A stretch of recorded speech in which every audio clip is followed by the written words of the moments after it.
রাস্তা দিয়ে হাঁটতে হাঁটতে হঠাৎ একজন সুন্দরী মাস্ক পরা নারী আপনাকে জিজ্ঞেস করে উঠল, আচ্ছা আজ আমায় কিরম দেখতে লাগছে বলুন তো। একটু অবাক ও অপ্রস্তুত হলেও হয়তো আপনি বলে উঠবেন, কেন, ভালোই তো লাগছে। কিন্তু সাবধান, এই ভালো মানসিকতাই কিন্তু আপনার জীবনে অন্ধকার নামিয়ে আনতে পারে। উচিসাকি ওনা একজন অত্যন্ত সুন্দর জাপানিজ রমণী, যে নিজের মুখের নিচের অংশটা থেকে লোকদের এই একই প্রশ্ন করে।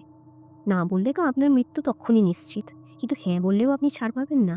যদি হ্যাঁ বলেন, তখন সেই নারী নিজের মুখের মাস্কটা খুলে মুখটা দেখাবে, যেটা পুরোপুরি কানের পাশ থেকে চিরা এবং অজস্র দাঁত বেরিয়ে আছে। তখন যদি আপনি ভয় পেয়ে যান, তখন সেই নারী নিজের ব্যাগ থেকে ছুরি-কাঁচি বার করে আপনাকে আক্রমণ করবে।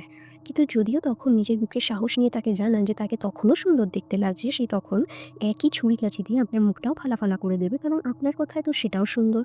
কিন্তু তাহলে বাঁচার উপায় কি? আপনি তো যেদিকেই যাবেন সেই দিকেই বিপদ। বাঁচার উপায়টা কিন্তু খুবই সহজ। এরকম কারোর সাথে সাক্ষাৎ হলে ও এই প্রশ্নের মুখে পড়লে আপনাকে বলতে হবে, আপনাকে মোটামুটি দেখতে।